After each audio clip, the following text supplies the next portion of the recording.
Specialist për hetimin e trafiqeve të paligjshme në Drejtorinë Vendore të Policisë në Korçë, bazuar në informacionet e marra në rrugë operative se një shtetas po transportonte emigrant të paligjshëm drejt Tiranës, organizuan punën për goditjen e këtij rasti.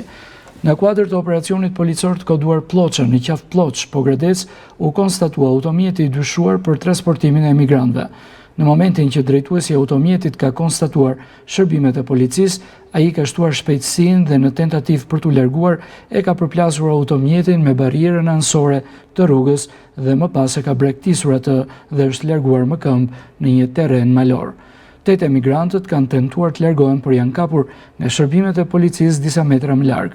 Nga veprimet hetimore të kryera nga sektori për hetimin e trafiqeve të paligjshme të Drejtorisë Vendore të Policisë në Korçë, u identifikua drejtuesi i automjetit, shtetasi KF alias KP, 26 vjeç, banues në Maligj, i cili u shpall në kërkim për veprën penale ndihmë për kalim të paligjshëm të kufive.